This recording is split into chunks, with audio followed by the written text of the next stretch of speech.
This is not your normal venue for this kind of thing, but I figure I'm going to talk about boxing at some point. So this is my garage gym, so not inappropriate. Um, this image is inappropriate unless you're a 41-year-old hip hop fan, because Warren G's Regulate in the G Funk era is probably not relevant to anyone under 38 or something, but you know, I live in Long Beach, so what are you going to do? So we're going to talk about Warren G. Harding a little bit, but mostly not.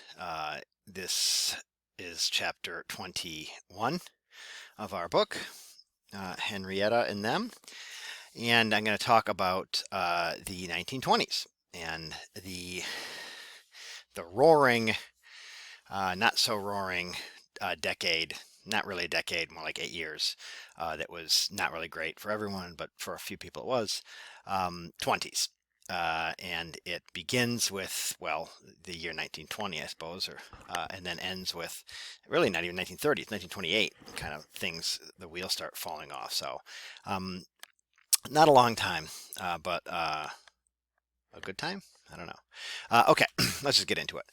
So, politics. We've studied the politics of the various eras, and sometimes they're more kind of progressive. The previous chapter looks at Teddy Roosevelt and the progressives. Well, the progressive after World War One, as is the case after World War Two, the United States becomes more conservative in the post-war kind of desire to return to some kind of normal. The American public is more willing to uh, uh, reject some of the more progressive issues, and that's exactly what you get in the 1920s. You get conservative Republicans. They control Congress and the executive. Harding, these are all one-termers, so Harding with the cheekbones, 21 to 23. Calvin Coolidge with the weak chin from 23 to 29, and then Herbert Hoover. Um, he sucks. It's a, it's a vacuum joke. Herbert Hoover from 29 to 33, and he unfortunately is the man who's left kind of holding the hot potato at the end of the roaring economic decade of the 20s. Remember, there were progressive Republicans. It was kind of the Republican Party had these two factions. One was the progressive element, the kind of inheritors of the radicalism of the radical Republicans. They're no longer relevant. They're a minority of the party, and they're way outnumbered by the more liberal, what they would call liberal Republicans or libertarian laissez-faire Republicans. Others leave, they're in the progressive party, things like that. Democrats, they don't know what to do. They got Southern Democrats, Northern Democrats, big split between them. They run a Catholic for president at one point. That didn't work out. So Republicans are really dominant in Washington, and they forward their kind of pro-business agenda, as they always have liked to do. Remember, the Republicans are the inheritors of the Whig platform, and if we trace the genealogy back far enough, even the Federalists, so they like tariffs, they increase tariffs, they cut taxes, cut corporate taxes, which are nominal, really, even in this time period. And it's a period of really anti-union sentiment. So unions and kind of the progressive movement, populist movement had been pushing for more workers' rights, shorter hours, higher wages, what have you. This is the kind of pendulum swinging the other way, and there's a real strong anti-union sentiment. Some of that is related to, as I said in the last lecture at the beginning of this chapter, the kind of red baiting of the time period that anyone, right, even asking for a higher wage could be tarred and feathered as, right, a communist. Also, the anti-immigrant sentiment of this time period, right? A lot of these newly arrived immigrants are working class. They form unions. They want to join unions. They're politically conscious. So a lot of factors go into the anti-union sentiment. This is the period of what we call the open shop. So open shop means like not union. So a closed shop is, you have to belong to a union to work in a certain industry or a certain factory. You have to be in the union. That's a closed shop. So the open shop is effectively saying you don't. And what that does is it kind of undercuts the union, right? Because the union is going to be asking for a living wage and an 8-hour workday. Well, you're going to find someone who says, I'll work less than a living wage and I'll work a 12-hour workday. And as long as you have that, you're always going to undercut the power of the union. So effectively, right, it's like a right to work state is effectively a non-union state. And it is also a time of increased productivity. I have this in quotations because certainly from the perspective of unions and just from the perspective of basic economic understanding of economics, increased productivity means you're making more stuff, but you're not paying more for it, right? Because if you were making more stuff and paying more, it wouldn't be increased productivity. Increased productivity means that you're not paying as much. So cheaper resources, remember back to the Latin American stuff, all those cheap agricultural resources, and of course, paying lower wages. So generally, and this is true even today when people talk about increased productivity, it just means that workers are working harder or longer or for less, and that you're getting your raw materials for less. So, and that's good for the overall economy, certainly, but it's not great for, the working class. And this is exactly what we'll see is the problem, the underlying problem of the 1920s. Just like the Gilded Age was kind of like fancy on the outside, rotten in the middle, the Roaring 20s also has a lot of highs, but also there's an underlying problem here, and it's people not having money. Pro lobbying, pro corruption. I mean, I guess not. They're not pro corruption. They're pro lobbying, and then subsequently the Teapot Dome scandal with the leasing of these oil fields, and other kind of corrupt practices. Because again, it's a very unregulated, unmonitored economic system, and that's just going to be prone for abuse and corruption. All right. So the numbers. Nationally, yes, average standard of living increases. The average standard of living because it goes up a lot for some, but it doesn't improve a lot for others. And this is the complaint of people like the populists, progressives, socialists. They're still around. They're just not if we're talking about a 60-40 political split between the dominant and the subordinate kind of national discourse, we're like at 30-70 now, right? It's 70% conservative laissez-faire economics, and then a smaller percentage of people who are in the same vein as the populists, the progressives, the socialists. 40% of the American public is living in poverty. And you see here, right? So you have a graph of wealth inequality, and we don't have net personal wealth for the middle 40 until the early 1960s. But you see the beginning, we're here, 1920s, 1930s, we have the great, right, here's people, right, making more money. This is the roaring of the roaringest 20s. And then we have the Great Depression kicking in from about here to about here, right? And then it goes, the wealth of the top 1% goes down because it's a time period, again, of higher taxes, of more regulation and more business regulation. And you have the average wealth, personal wealth of the middle 40 going up in, right, the 1960s, the kind of golden era of the American economy. And then things, again, get deregulated in the 1980s. And in a lot of ways, as I'll point out, we're kind of back to the same period. In terms of wealth distribution, economic, overarching economic policy, etc.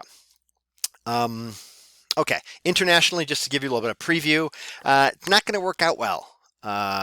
The depression that is coming will be global.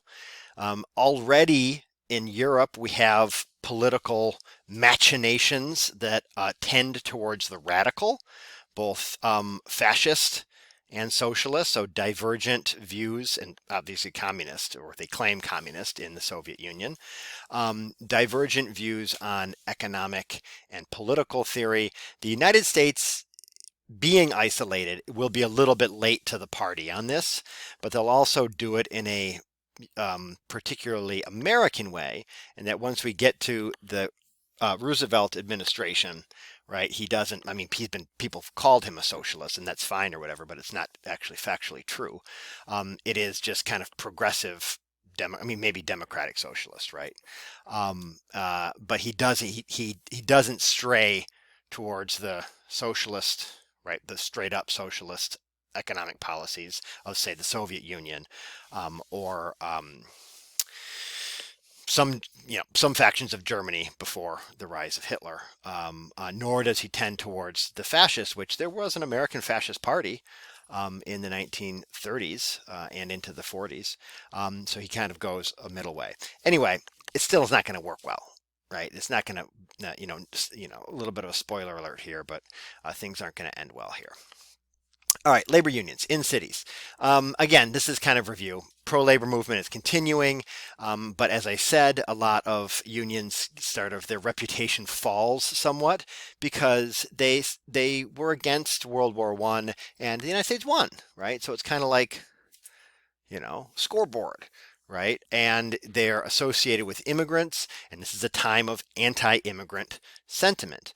They're associated with left politics, and this is a time period of anti-left politics. So not a real high point for union rights. They continue, again, they don't disappear though. Right? This is always that nuance, right? On the one hand, this, on the other hand, that. They don't disappear. They continue to organize and advocate for, living wages, more humane hours, and things like that. They're just met with kind of violent resistance. Again, open shop policies decimate them, and this is a kind of case study, a local case study. LA as an open shop city or county in the 1920s. The LAPD is very anti-union, as a lot of police departments across the country were. In the 1930s, that climate shifts with the Great Depression, and into the 1940s, nationally, right, unions are ascendant, and a lot of businesses that didn't like the pro-union trend in LA County didn't want to pay workers higher wages, didn't want to give benefits, didn't want to shorten the workday. They moved to Orange County, right? So this is when Orange County stops growing oranges and starts doing other things. They were less regulated and more kind of, as the phrasing goes, business friendly, right? So this is kind of the industrial history of Orange County begins in this time period, again, as opposed to agriculture. All right. In the city, so this is a time period of opposites. So just like you have political conservatism is ascendant nationally, you still have this kind of progressive, populist, left, socialist policies. The same kind of division is happening in cities and the rural communities. Cities are more progressive, populist, socialist, more ethnically diverse or racially diverse, they would have said. The country is not. The country is more fundamentalist in its religious views. It's more conservative, etc. So what's going on in the city? Again, radical politics. This is a continue of earlier ideas. And to put this in context, what we're learning about this time period in the 21st century, and we haven't learned about the Cold War yet. You probably know enough about it to know, like, the Soviet Union wasn't really nice, right? And Stalin in particular wasn't really nice. This is before Stalin, right? So Stalin emerges in in the 20s, but really becomes clear what he's doing by the 30s. And the Soviet Union was seen as, look, their literacy rates are going way up. Everyone is going to school. Women are going to school. They're entering the workforce. Infant mortality is going down. It's seen as like, hey, this is actually really working. This is really great. Again, Stalin. And gulags and that kind of, not such a good look. But you got to remember, in this time period, people are anti-communist. A lot of Americans are anti-communist, but not in the same way that anti-communism, the kind of flavor of anti-communism in the 1950s and 60s, very different from the anti-communism in the 1920s. This is more anti-communism because communism is like foreigners, right? And nativist Americans don't like foreigners, as opposed to, if you vote for, universal health care, the next thing you're going to be voting for is, like Pol Pot in the killing fields or some kind of whatever dumb kind of rhetoric, right? You hear nowadays. It's a different time period. Um, Gender roles are changing. I've gone over this probably ad nauseum for some of you, but it's very, very important. Um, Gender roles are changing. Remember, gender isn't just something that, like, gender isn't just a thing for ladies, right? Gender roles are for men and for women. And again, as I've said, they're changing. If you're a white woman, they're changing a lot. You have more power over your own body. You're entering the workforce. You're living on your own. Specific legislation like Shepard-Towner provides for actually like healthcare, right? So this is kind of one of the first pushes towards like a healthcare at the federal level, right? And this is prenatal care, prenatal education, things like that. Not so great if you're not white, right? So women of color, or in cities in the north, it's primarily black women. In the southwest, it would be Latina or really largely just Mexican American women, and then on the west coast, Asian American women. Different, right? More obstacles, lower paying jobs, not as the chapter points out, Japanese, Chinese are being targeted on the West Coast for, they can't own property, they shouldn't be able to vote, they shouldn't be citizens. So a tale of two kind of experiences for women. Men, I've gone over this before, right? They're not like yeomans anymore. They're not the independent breadwinners, and they're kind of messed up about that. And it takes a few decades for them to kind of get over it. Well, to cope, right? They don't really get over. They don't ever get over it. Gayness is more visible. Gay men and gay women in cities, right? So, and this is the same in Europe, the interwar period between World War I and World War II. A lot of people in cities, Berlin, New York, Vienna, Paris, very out, very open with sexuality, in a way that we won't see really again until the 1960s, right? World War II, obviously, especially in Europe, is incredibly anti-gay.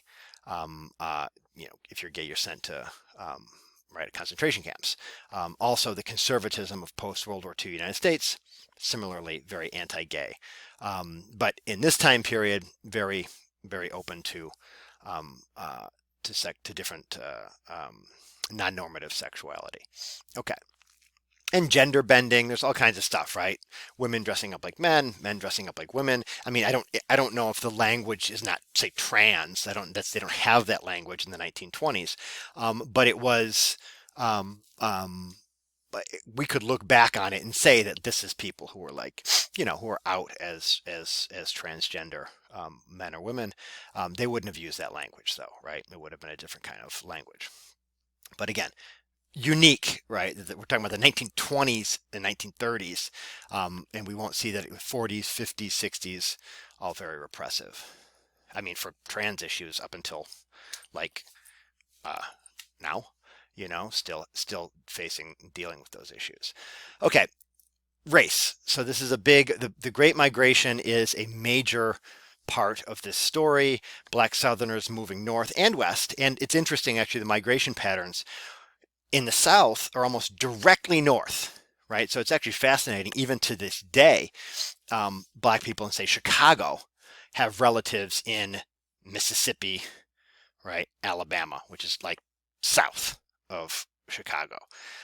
In Detroit, right? Similarly, it's Alabama, maybe a little bit of Georgia, right? So again, directly north. And then in New York, it's more North Carolina, South Carolina, coastal Georgia. So really the migration patterns were almost directly north-south. That has to do with how roads were built and things like that and train lines.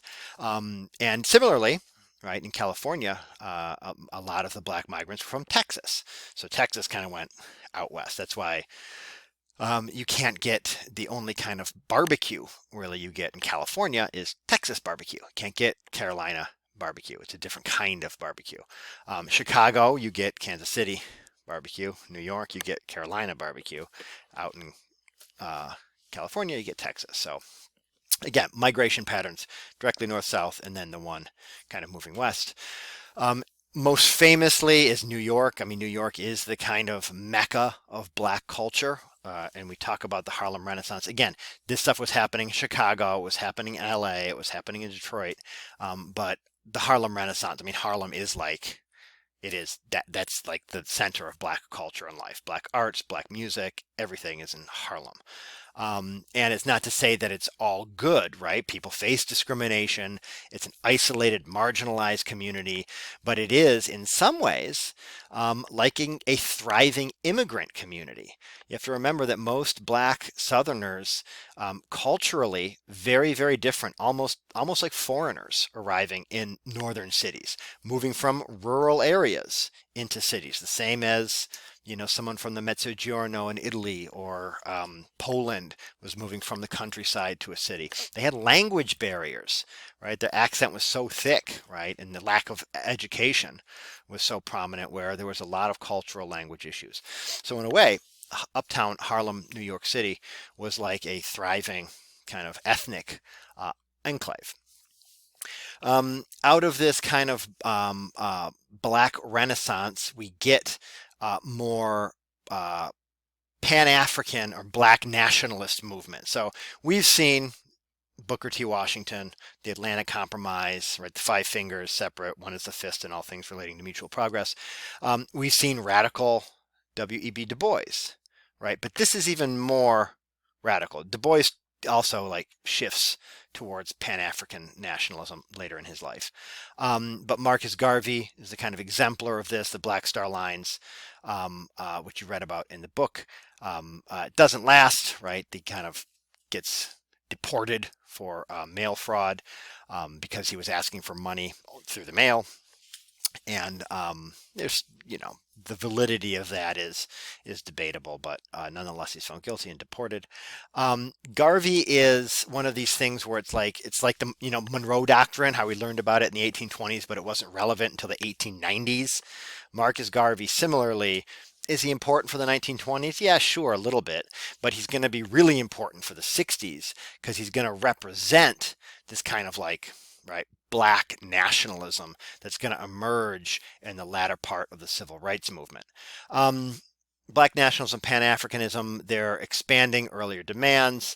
And this is really coming out of a space of like, look, this isn't going to happen, right? White America, the United States, is not going to grant Black Americans equality. So let's look elsewhere.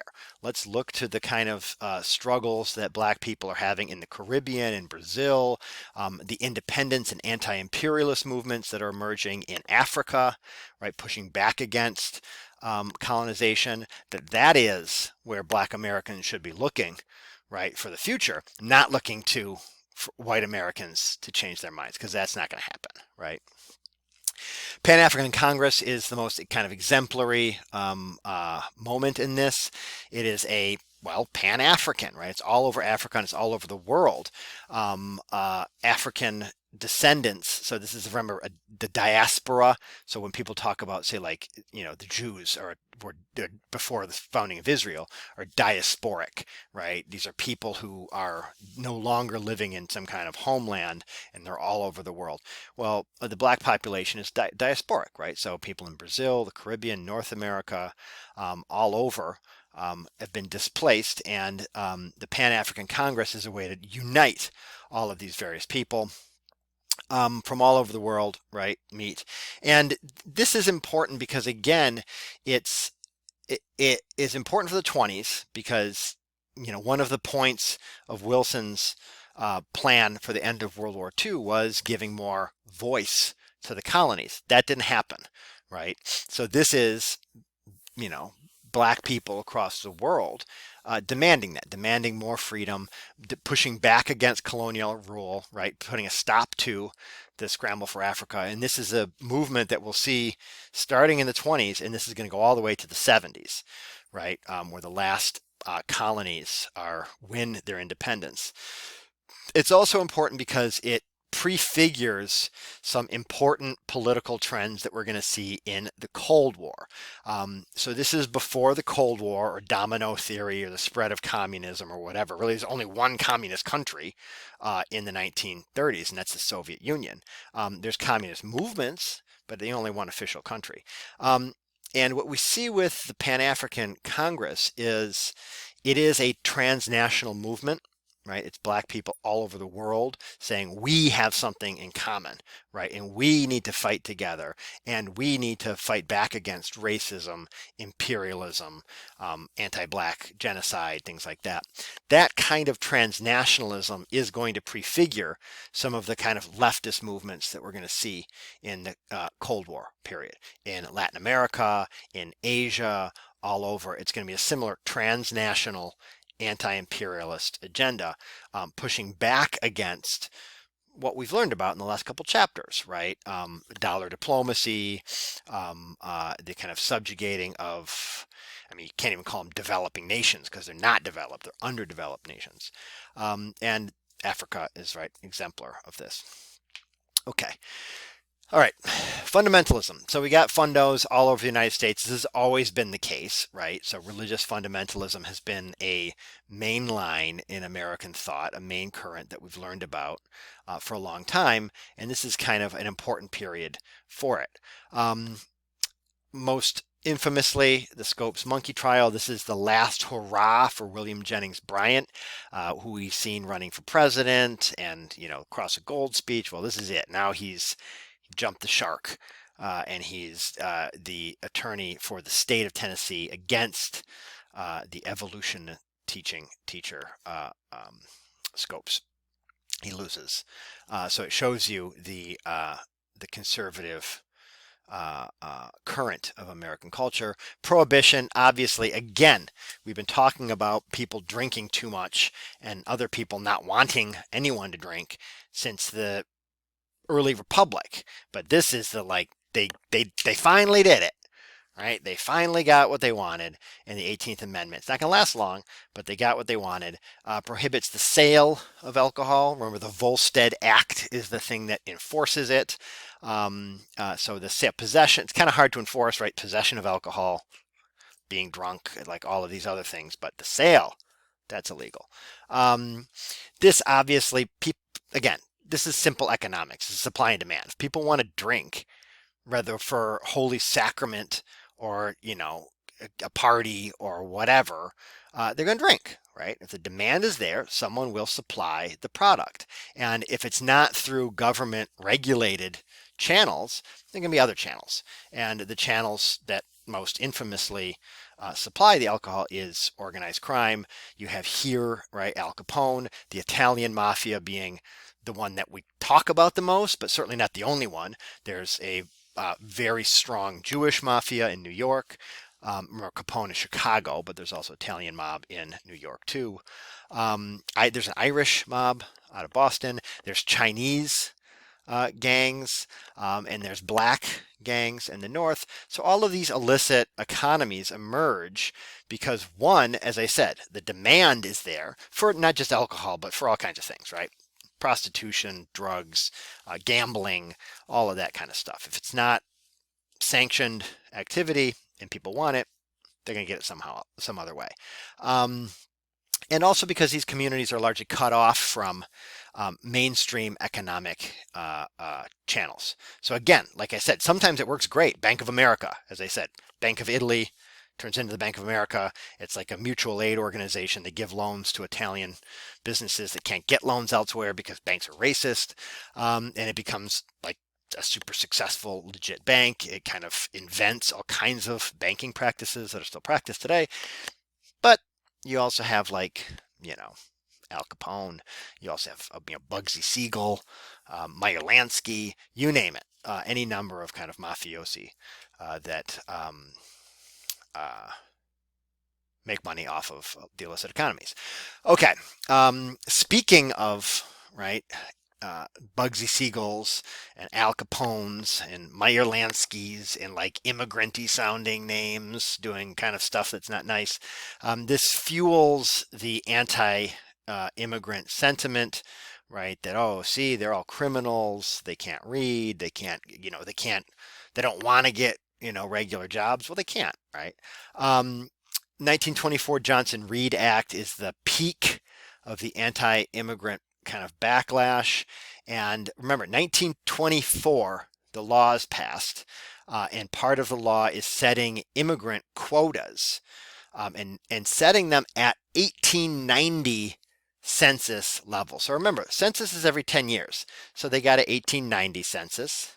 They got a 1900 census, they got a 1910 census, and they got a 1920 census.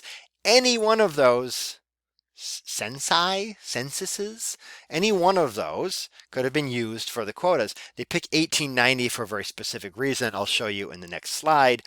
It's before the kind of like undesirable immigrants start arriving, right? The Jews, the Italians, the Greeks, the Poles, etc. White nationalism, why not? Well, we're at it. Let's throw in some white nationalism, right? Ku Klux Klan is on the rise in this time period. Anti-blackness is everywhere. Again, this is the time period where all those Confederate monuments. Oh, we're going to forget all of our history. We're never going to know our history. The Civil War. People are going to forget the Civil War. It had nothing to do with the Civil War, right? It's the 1920s where all of these monuments are erected. Why? Because it's a symbol of anti-blackness, and it's made to intimidate black Americans in the South and black Americans moving west, black Americans moving north, Chicago, Detroit, New York, and the Klan emerges in response to I guess I'm hiding this Klan image here. God forbid. Sorry, Alphonse. There's your Klan rally, right? So look at that. White nationalists marching down Pennsylvania Avenue to the Capitol. Look at that. White nationalists marching down. Isn't that something to see? The largest Klan rally is in Long Beach in 1924, largest one west of the Mississippi. So this is not just some like Southern thing. It's a national thing. The 1920s is also the time period where, again, Great Migration, black people moving north, Chicago, New York, Los Angeles, Detroit.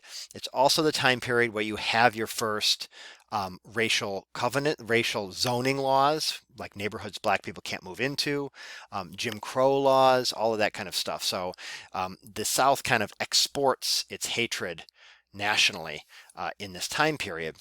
Monuments are part of that.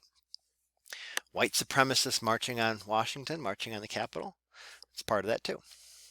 And here you go. Here's the immigrant quotas and exclusions. So you have here what's known as the Asiatic barred zone. So like any kind of Asian, from the Bosphorus to the East Coast to Japan, you name it, right? You got even Borneo is in there, right? In Melanesia.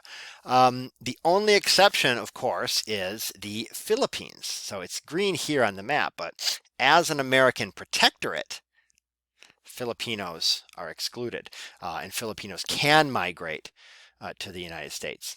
And then you have your numbers here, right? 80%, almost 90%, 86.5 from like definitely white people countries. And then you have here other European countries and then other countries, right? And you have, right, New Zealand and Pacific Islands. This is white. This is not like Maori. This is white people. But there's like 45 people live in New Zealand in this time period. So these are the quotas. And you see here, this is why that 1890 census is important. You have in these pie charts, you have in red is Northern and Western European. That's like the white, undoubtedly white people. And then you have Southern and Eastern Europe in the blue, and the tide turns in 1891 to 1900. So there's a reason why they go back to the 1890 census in picking these numbers, right? It's before you have this change in what we call new immigration, right? The undesirables. And then you see it kind of, it works, right? It kind of works to encourage white and discourage. Again, I mean, it's almost laughable now to say like, Polish, wasn't white or Greeks weren't white. But in this time period, it's kind of, they're kind of white. And we don't see mass immigration outside of the Chinese and the Japanese that are just here. There's not much new Asian migration. There's nothing from Africa, right? No one's no Africans are volunteering to come to the New World. And Latin America, yeah, maybe some rich people are moving, traveling through the United States, but migrant laborers in Mexico, that's about it. Seasonal migrant work. Um, oh, you're seeing this without context here. Um, Pop culture. So the meme is I mean, it's not original because it's 2 years old now. So I'm sorry to give you the old stale format, but it is correct. This is, in terms of shifts in popular culture, this is the beginning this is the beginning of the end. I mean, we are in it now. This is the death rattle of kind of popular culture in the obsession with popular culture figures as American icons, as opposed to earlier generations. If you put a painting up, you put a painting of George Washington up in your house, right? Or Abraham Lincoln or something. That cultural idols were political greats, right? Your political hero was the figure, the kind of iconic figure that you would put up in your house or think about. Here, this is different. It's no longer that. It's Babe Ruth. It's actors. It's Paul Robeson, right? For Black Americans or for leftist Americans. And that is obviously, like, that's just a given now in the 21st century. It's like, well, who cares? Well, I mean, I don't know, maybe. I mean, it seems like Donald Trump had a rather rabid following, and incredibly loyal. But he's also a reality TV star, so it's kind of, a little bit of both. We certainly don't hold politicians up to, in general, the kind of esteem that they would have in earlier, before the 1900s, and that shift happens in this time period because of Hollywood, because of magazines, because of advertising, because of the kind of saturation of just seeing, right, these people all the time. Popular culture, that's just boxing people. Hey, look, see, so, this is, what we got here? A little two, that's what we call a little two-piece, serving up a little two-piece there, a little 1-2 with the uppercut. Boxing, as I said, very, very popular, replaces older blood sports. Jazz, for the kids in cities, it's corrupting the youth, right? If you're kind of normie out in the country, you like Charles Lindbergh, good, wholesome American there. Lindbergh also kind of a little fashy before World War II, but we'll get into that. Babe Ruth, a man's man. You go to the ball game to watch a man's man. Again, the masculinity thing, all of that. Hollywood, Valentino. I mean, come on. Hubba, right? These are before we have talkies. So these are silent films still, so you got to serve face. Okay. End of the chapter gives us a little bit of a preview of the Great Depression, and this, God willing, this are the last two. Yes, they are the last two slides in this interminable presentation. I apologize for that, but you got to do it. Structural issues, right? So, what are the structural causes here? Wealth inequality. Wealth inequality isn't good, right? If you've got a lot of wealth, what do you care? Right? But for the economy in general, I mean, we're not talking about ethics, right? This is talking economics, because it's a losing argument if you're talking ethics. But with respect to economics, top 1% earners, 24% of the wealth, bottom 50, 10%, or excuse me, top 10% of earners, 50%. Everyone else, not a lot. So what? Surely these millions and millions of people are just lazy, right? There's just millions and millions of people just need to work harder, right? Surely there's not a structural problem here. Surely it's just millions of people who need to work harder. No, that's not the case, right? It is a structural issue. And the problem is, if people don't have money, they can't spend money. And that is what in economic terms would be called a problem of effective demand. Effective demand is to say that, like, you have the capital, you want you want something and you can buy it, right? So it's effective demand means like you want to take that vacation and you do take that vacation because you have the money to take that vacation. Um, and more people having money is good, right? A lot of people not having money, not good. Um, Insofar as, look, you have the American economy. Take cars, right? Henry Ford, Model T, General Motors comes up with credit. They're selling cars on credit. I think I have more on credit in a second. The issue is if you're a family, right, and you have $1 million to, in the bank, are you going to buy 100 cars? Right? If say they're $10,000 a car, I don't know what a car cost in the 1928. But are you going to buy 100 cars? Right? Well, you're probably gonna buy one, maybe two, maybe three. Again, like there's not much diversity of cars either, right? So certainly, if there's 100 families and they all have $10,000 each, they would buy potentially 100 cars. So that's better for the economy, right? And that is the problem of effective demand here, right? That with a lot of people not having money, they don't have money to spend. Where do you turn?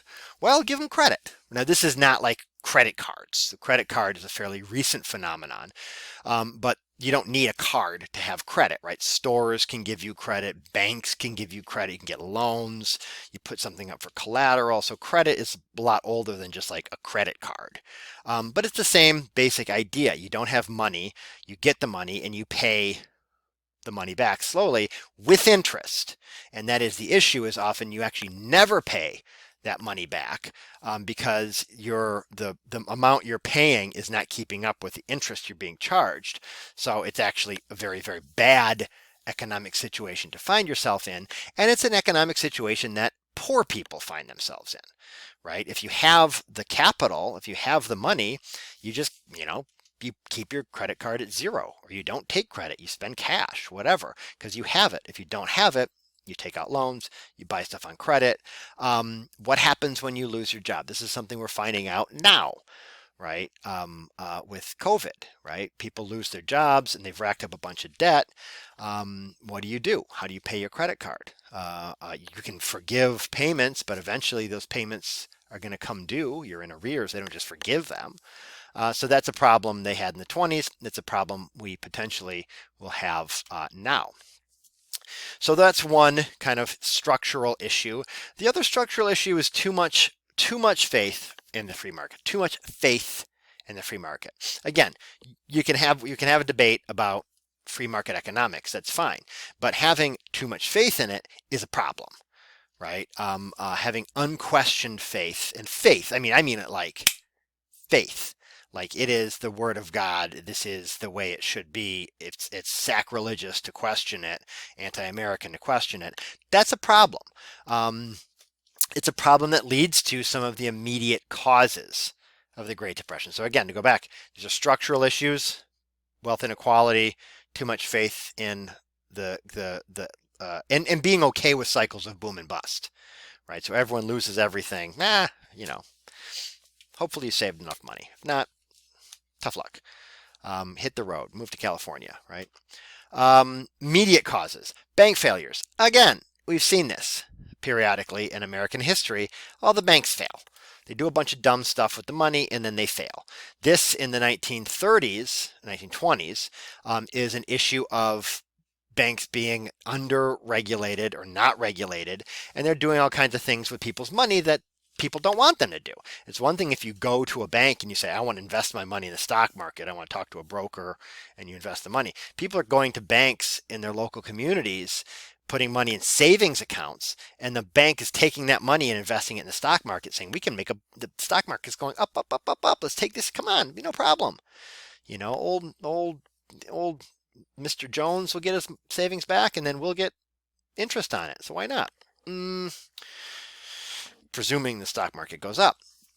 Stock market speculation and crash. Again, we've seen this. Speculate, speculate, speculate. We think that the price of something is going to go up. It doesn't. This is why everyone is cheering on this whole, right, meme stock, GameStop thing, is that people who are speculating on GameStop stock going down, trying to short sell the stock, really like lost big time. And people were cheering that on because they were overconfident. However, right, it's also a testament to the current situation and the situation in the 1920s of, people who don't make enough money, go on E-Trade, go on Robinhood, right? Invest in the stock market, day trade. You'll make money, what do you need a high wage for? That's what's happening with the stock market in the 1920s. People are encouraged to play the market. Look how much money is being made in the stock market. It's going up, up, up, up, up.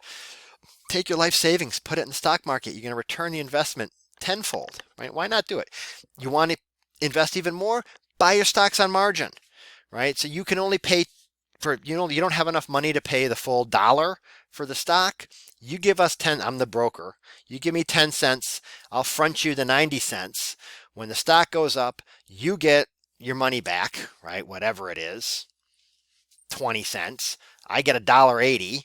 Everyone's happy, right? So buying stocks on margin, again, assumes that the price is going to go up, right? If that dollar stock is suddenly at 50 cents, you still owe me that 90 cents, right? But now you have negative 40 cents or whatever. I'm making up the math on the fly here. Not good, right? Not good. Land speculation, again, people buying land, subdividing it, selling it off, people buying it, thinking it's going to make enough money to pay the mortgage and turn a profit. Actually, you don't turn a profit. You can't pay the mortgage. You go bankrupt. Banks fail. That ripples all the way through the economy. And then most infamously, right, the Dust Bowl. Remember a couple chapters ago when we learned about people settling in the Midwest, all that luscious grassland for thousands and thousands of miles, grasslands that have developed over thousands of years, right, being turned up in that incredibly rich soil underneath with just, again, thousands of years of dead plant matter there. Well, that's great for a couple decades, but the problem is that area is incredibly windy, doesn't get a lot of rain, and that is not good for agriculture.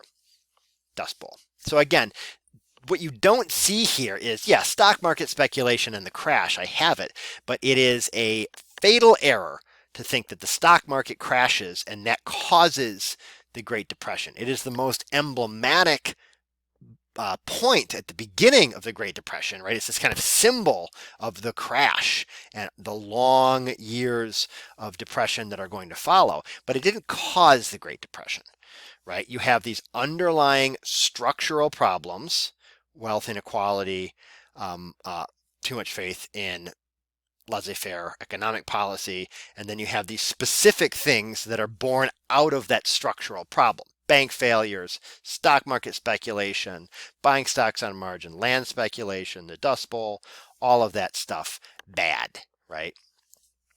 Lastly, you have here, right, this is the Great Depression happens. Where's my mouse? There you are. This is the Depression. So we have it here. Unemployment numbers go upwards of 25%. That's a lot of people. FDR takes office and the numbers start going. I hate when this thing emerges here. How do I get it to what have I done? I've navigated away now and I've lost my mouse. Oh no. Okay, here we go. We're back. I hope I'm not playing like a YouTube video or something. The Great Depression, right here, FDR's policy is back again. Start going down, down, down. Unemployment numbers go down. Then they pull back on the. We'll learn about Keynesian economics, what that means. Government spending. You spend your way out of the crisis. They pull back a little bit on the gas. You get a little more, and then World War II is finally the thing that pushes the economy finally out. But that's not till right here, 1941. It's already working by 1939. In comparison, right, these are our recent numbers here. This is a different graph about unemployment by race, but you have the kind of COVID jump. We've never seen anything like this. I remember when the first time I saw the unemployment numbers, I mean, heck, about a year ago now. It's been almost a year. I remember looking at the chart and going like What am I looking at here? What is this line? Is this like a printer error or something? I'd never seen anything like this, right? Because the unemployment numbers spiked in a matter of days. You had 10, 20% unemployment. Actually doesn't ever get to 20. So that's why I'm showing you this as by comparison. 25% is the peak of the depression. We have here again by race, 18.9 for Hispanic, 16.7 for Black, 14.5 Asian, 14.2 for white. That speaks to other structural economic problems that we currently have in the economy, but it also shows you, and then you have the Great Recession here in 2007, 2009. Again, nowhere near the numbers you have in the 1920s and 30s, and also that we have, God bless it, we don't have a lot of them, but we do have some structural support. Unemployment insurance that doesn't exist in the Depression, right? Workman's comp that doesn't exist. Bailouts don't exist. So we are more capable of dealing with these kind of crises now. But of course, we have a unique one on our hands here. Okay, not 60 minutes. I was thinking I wanted to be less than 60, and we're at 51.